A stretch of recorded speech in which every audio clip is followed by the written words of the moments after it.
હું મરવડ પંચાયતના ઉમેદવારી ભારતીય જનતા પાર્ટી કરેલ છે. મારું નામ છે રમેશ બાબુ પટેલ ઉર્ફે સોમાભાઈ. હું 2-3 દિવસથી મરવડ પંચાયતને એક રાજનીતિક અખાડા તરીકે જોઈ રહ્યો છું. 2 દિવસ પહેલા નવીન પટેલ અને સૂર્યા નામના વ્યક્તિએ ઉમેશને ઉપર આરોપો લગાવ્યા. એમ કીધું કે પ્રદૂષણ પાણી, ટોરેન્ટોના હપ્તાખોરી કરે છે, આ બધા ધંધાઓ કરે છે. પણ હું તો ભાઈ તમને એ પૂછવા માંગુ કે ઉમેશ પટેલ જીતતાની સાથે જ 4-5 ગાડીઓ, મોટી મોટી લક્ઝરી ગાડીઓ ક્યાંથી લઈ આવ્યો? જીતીને 1-2 મહિનાની અંદરમાં લંડન જઈને ઘર, દુકાન, ઇન્વેસ્ટ એ બધું ક્યાંથી કર્યું એને? અરે મૂર્ખા ભાઈ, તો પહેલા પૂછો એને, બાકીનું બધું પૂછવા કરતા. ઉમેશ પટેલને તમારે જે સવાલ કરવા હતા એ નથી કર્યા અને બીજા તમે સવાલો ઉપર જાઓ છો.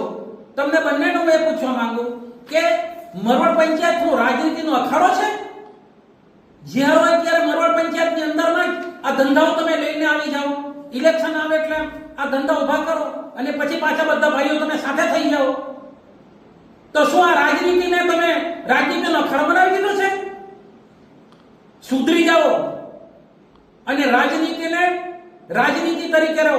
તમામ પંચાયતોની અંદરમાં સમરસ થઈ રહી છે પંચાયત, અને મરવડ પંચાયતને તમે સમરસ થવામાં હવનમાં હડકાઓ નાખીને પોતપોતાનો સ્વાર્થ જોઈ રહ્યા છે. તમે પોતપોતાની દુશ્મની કાઢી રહ્યા છે. તમે આ ધંધા બંધ કરો. આપણા માનનીય પ્રશાસકે મરવડ પંચાયતમાં જે કામ કર્યા એ કામોને તમે જુઓ. તમારી પાસે ભગવાને આંખો આપેલી છે, નથી દેખાતું તમને આ પ્રશાસકનું કામ? મોદીજીના કાર્યકાળના છેલ્લા 9.5 વર્ષમાં જે માનનીય પ્રશાસકે નમો પથ બનાવ્યું, એને દેશ વિદેશથી લોકો જોવા માટે આવે છે. દુનિયામાં એની વખાણ થાય છે. આપણા માનનીય પ્રફુલભાઈ પટેલજીની વખાણ થાય છે. અને આ તમે પોતાના રોટલા શેકવા માટે રાજનીતિ આવી એટલે પોતાના ટોપલા લઈને નીકળી પડ્યા પાછા તમે કે અમે અમારું પોતપોતાનું ઘર ભરીએ. પણ ભાઈ, મારા દમણની જનતા સારી રીતે જાણે છે. ઉમેશ પટેલ, તુને હું ભાઈ 2 હાથ જોડીને પ્રાર્થના કરું કે હવે આ ધંધો બંધ કરી દે અને દમણના વિકાસમાં માનનીય પ્રફુલભાઈ પટેલ સાથે રહી અને એના કાર્યમાં સહભાગી બન. મારું માને તો આ રાજનીતિ બંધ કરો દોસ્ત.